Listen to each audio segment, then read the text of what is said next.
Let me take this moment to wholeheartedly congratulate each and every one of you today. You graduated. You did it. You made it. Congratulations to you. And you did it all by yourselves. Nobody helped you.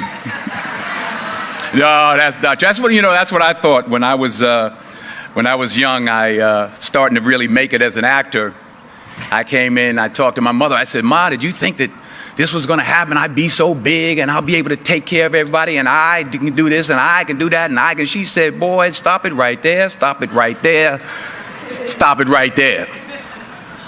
He said that if you only knew how many people that have been praying for you, how many prayer groups she put together, how many prayer cloths she gave me, how many times she splashed me with holy water to save my sorry behind her. She said it. She said, "Oh, you did it by yourself? I tell you what you can do by yourself. You can go outside, get a mop and a bucket and wash them windows. You can do that by yourself." Superstar. So I'm saying that to say I want to congratulate all the parents and friends and family and aunties and uncles and grandmothers and grandfathers and teachers and friends and enemies. All the people that helped you to get where you are today. Congratulations to you all. I'm going to tell about 2-3 stories. I'm going to keep it real short. I remember my graduation. Speaker got up there, went on forever, blah, blah, blah, blah, blah, blah, blah, blah, blah. So I'm going to keep it short. Number 1, put God first. Put God first in everything you do. Everything that you think you see in me, everything that I've accomplished, everything that you think I have, and I have a few things, everything that I have is by the grace of God. Understand that. It's a gift. 40 years ago, March 27th, 1975, it was 40 years ago, just this past March, I was flunking out of college. I had a 1.7 grade point average. I hope none of you can relate. I had a 1.7 grade point average. I was sitting in my mother's beauty shop. They still call it beauty shops now? What they call it now? Yeah, I was sitting in the beauty parlor. I was sitting in my mother's beauty parlor, and I'm looking in the mirror, and I see behind me this woman under the dryer. And every time she looked up, every time I looked up, she was looking at me, just looking me in the eye. And I didn't know who she was, and I said, she said, "Somebody give me a pen, give me a pencil. I have a prophecy." March 27, 1975, she said, "Boy, you are going to travel the world and speak to millions of people." Now, mind you, I was flunked out of college. I'm thinking about joining the army. I didn't know what I was going to do, and she's telling me I'm going to travel the world and speak to millions of people. Well, I have traveled the world, and I have spoke to millions of people. But that's not the most important thing, the success that I had. The most important thing is that what she taught me and what she told me that day has stayed with me since. I've been protected. I've been directed. I've been corrected. I've kept God in my life, and it's kept me humble. I didn't always stick with him, but he always stuck with me. So stick with him in everything you do. If you think you want to do what you think I've done, then do what I've done and stick with God. Number 2, fail big. That's right. Fail big. Today is the beginning of the rest of your life, and it can be very frightening. It's a new world out there. It's a mean world out there, and you only live once. So do what you feel passionate about. Take chances professionally. Don't be afraid to fail. There's an old IQ test, was 9 dots, and you had to draw 5 lines with a pencil within these 9 dots without lifting the pencil. The only way to do it was to go outside the box. So don't be afraid to go outside the box. Don't be afraid to think outside the box. Don't be afraid to fail big, to dream big. But remember, dreams without goals are just dreams, and they ultimately fuel disappointment.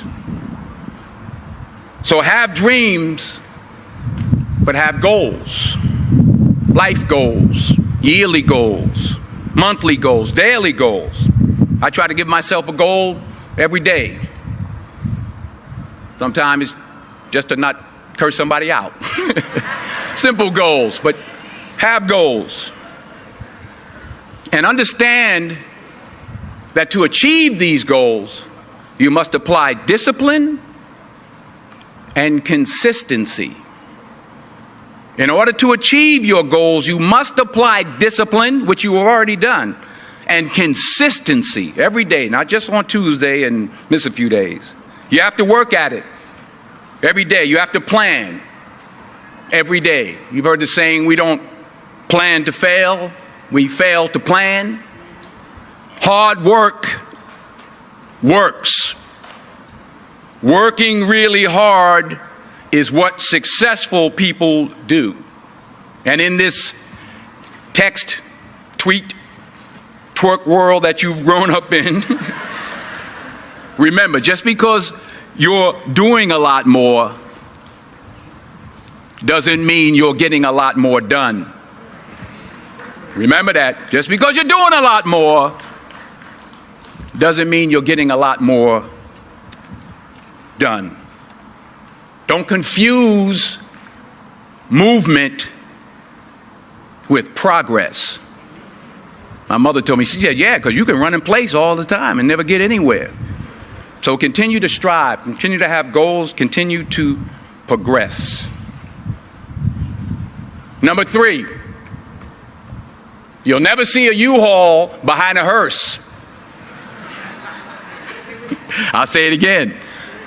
You'll never see a U-Haul behind a hearse. I don't care how much money you make, you can't take it with you. The Egyptians tried it. They got robbed. That's all they got.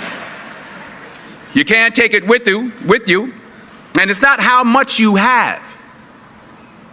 It's what you do with what you have. We all have different talents. Some of you will be doctors, some lawyers, some scientists, some educators, some nurses, some teachers. Yeah, okay. Some preachers. The most selfish thing you can do in this world is help someone else. Why is it selfish? Because the gratification, the goodness that comes to you, the good feeling that I get from helping others, nothing's better than that. Well, one or two things, but nothing's better than that. Not jewelry, not big house I have, not the cars, but it's the joy. That's where the joy is, in helping others. That's where the success is, in helping others. Finally, I pray that you put your slippers way under the bed tonight, so that when you wake up in the morning, you have to get on your knees to reach them. And while you're down there, say thank you for grace. Thank you for mercy. Thank you for understanding. Thank you for wisdom. Thank you for parents. Thank you for love. Thank you for kindness. Thank you for humility. Thank you for peace. Thank you for prosperity. Say thank you in advance for what's already yours. That's how I live my life. That's why I am, one of the reasons why I am today. Say thank you in advance for what is already yours. True desire in the heart for anything good is God's proof to you, sent beforehand to indicate that it's yours already. I'll say it again. True desire in the heart, that itch that you have, whatever it is you want to do, that thing that you want to do to help others and to grow and to make money, that desire, that itch, that's God's proof to you, sent beforehand already to indicate that it's yours. And anything you want good, you can have. So claim it. Work hard to get it. When you get it, reach back. Pull someone else up. Each one, teach one. Don't just aspire to make a living. Aspire to make a difference. Thank you.